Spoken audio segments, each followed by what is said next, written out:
Hi there, John from Pocknalls. I hope you're all enjoying the weather. It's nice and sunny outside. Hopefully it will last a bit longer. Just want to give you a quick update on the Coronavirus Job Retention Scheme and on the Self-Employed Income Support Grant. These changed on Friday when the Chancellor gave some updates to the scheme, and we just need, or the schemes I should say, and we just need to make our clients aware of these changes. I've got my laptop here because unfortunately, there's a lot of changes and it's getting very complicated, which I'm sure everyone's finding. But anyway, hopefully these changes are for the good. So the first change is that from the 1st of July 20, it will be possible to bring back staff on a part-time basis. So what this means is, say for example, one of your staff works 5 days a week and you can offer them 1 or 2 days a week work. You can write to them in advance and say to them, look, we can offer you 2 days a week work. Please come and work for us on those 2 days, and the other 3 days you'll remain on furlough pay. Now, with this scheme, what will happen is those 2 days that they work for you, you will have to pay them 100% their salary. It's like a normal working day. The other 3 days, they're on the furlough, they get the 80% claim as per what the furlough scheme was. Personally, I think this is a great scheme. Hopefully it's going to allow businesses to start getting their business back together, to start trading again, and hopefully it will be an improvement, which I'm sure it will. Obviously from our side as accountants, we need to know if you're using this scheme. It'd be probably handy if you're going to send us a copy of the letters so that we can keep them on file, and also so we know what we're doing when it comes to the payroll. You do need to notify them in advance. You can notify them that for the next week, fortnight or month you require them to work these days. So there is a bit of flexibility there, but obviously we need to know. The next thing to discuss is probably the employer contributions. So these are changing slightly. So June and July stay the same, no change there. The government is still paying 80% of the wages up to a cap of £2,500 per employee. So that's wages and costs, I should say.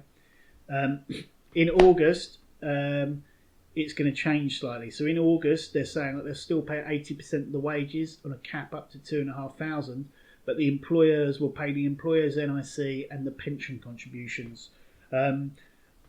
Basically, for small employers, hopefully that won't cost too much, and especially the employer's NIC allowance that you're probably claiming, it could be minimal. So hopefully that won't affect too many of our clients. But from August, you will be expected to pay the employer's NIC and the pension costs. In September, the government is saying they'll pay 70% of the wages up to a cap of £2,187.50. And the employers will be responsible for paying the employer's NIC, the pension contributions, and 10% of the wage. So that's the same thing, up to the maximum of £2,500, but you're going to have to pay the additional 10%. And then in October, the government will pay 60% of the wage, up to the cap of £1,875 per month. And again, the employer will be expected to pay the employer's NIC, the pension contributions, and 20% of the wage to make up the 80% furlough claim. So that's the main changes on the contributions, if you like, for the furlough scheme. So with regards to dates to this, they've said it's basically important to note that the scheme will close for new entrants on the 30th of June. So it's basically from this point onwards, employers will only be able to furlough employees that have furloughed for a full 3-week period prior to this. So this means that anyone who is going to be furloughed in the future needs to be furloughed by the 10th of June. So that's a key date, 10th of June. If you've got employees that are currently working for you, but you think you might need to furlough them in the future. The next lot of changes to talk about is the Self-Employed Income Support Scheme. Now they have said that they're going to extend this for a further 3 months. The grant will be paid in August, but it's going to be capped at 70% of the average earnings with a maximum payout of £6,570. The same as last time, it's a taxable grant. It'll be paid in one lump sum. It's the same as how it was before. It does say on here, a very key date, it says that basically if you haven't already made your self-employed income support grant, you've only got to the 13th of July to make this. So if you haven't done it, it's kind of crucial to do this. I know we've shot videos previously on how you can make the claim. It still says that no one can make the claim on your behalf. It'll be treated as a fraudulent complaint. It'll be treated as a fraudulent claim, so you need to make the claim yourself.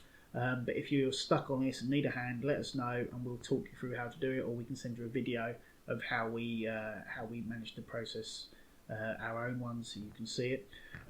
So again, that's probably it on the Self-Employed Income Support Grant. So that's probably it on the updates from me. Regards to us, if you need anything, please give us a call. We're all taking a lot of Zoom meetings. We're taking telephone calls, all on our emails. Yeah, we're helping clients. So if anyone needs anything, please let us know and we'll be happy to help you. In the meantime, any questions, you know where we are. Thank you.